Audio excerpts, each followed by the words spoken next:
Le salarié qui refuse deux propositions de CDI durant les 12 mois qui précèdent la fin de son CDD peut, ou plutôt n'a plus droit aux indemnités de chômage. Ce dispositif a d'ailleurs été validé récemment au cours de ce mois de septembre par le Conseil d'État. Mais avant de revenir de manière substantielle sur ce que le Conseil d'État a dit, je vous invite les amis à vous abonner à notre page pour ne rien manquer de tout ce qui se fait ici en termes de création de contenu sur le droit du travail. Alors vous savez que depuis janvier 2024, voilà, le salarié qui refuse deux propositions de CDI normalement au cours des 12 derniers mois qui précèdent son contrat de travail à durée déterminée n'a plus de droit de bénéficier des indemnités de chômage.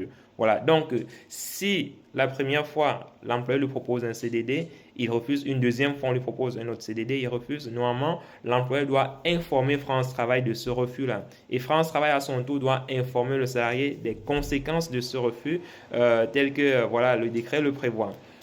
Il se trouve donc à la suite justement de ces décrets-là, il y a beaucoup d'organisations syndicales qui ont saisi le Conseil d'État justement parce qu'elles estimaient que voilà, ce décret portait atteinte aux droits et libertés que la Constitution garantit.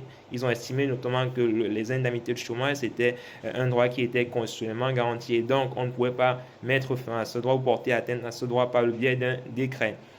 Sauf que la Cour de cassation ou le Conseil d'État qui a été saisi ne l'entend pas de cette oreille. Le Conseil d'État estime qu'effectivement le salarié, une fois qu'il refuse ces propositions de CDI-là, il est informé par France Travail des conséquences de ce refus-là. Et donc, il a la possibilité de revenir plus tard avec des éléments peut-être qui le poussent à ne pas accepter le CDI-là. Parce il peut se justifier. Le refus peut être justifié par tout élément, n'est-ce pas, acceptable. Donc, il peut par exemple estimer que voilà, la proposition de CDI n'est pas la même. Peut-être le poste que l'employeur propose n'est pas le même poste qu'il occupait en CDI. Ou peut-être la rémunération aussi n'est pas la même rémunération ou elle n'est pas équivalente à ce qu'il occupait dans le cadre de son précédent travail, ou peut-être le poste de travail, ou plutôt le lieu de travail sur lequel il doit travailler dorénavant n'est pas le même lieu de travail que celui qu'il occupait dans le cadre d'un CDD. Donc, là, le salarié a la possibilité justement de battre en brèche les motifs de refus qui peuvent être invoqués par France Travail. Voilà, donc j'espère que c'est clair pour vous les amis. N'hésitez pas, comme toujours, à commenter, à partager et surtout à vous abonner à notre page pour ne rien manquer de tout ce que nous faisons ici sur le droit du travail. On est ensemble et portez-vous bien.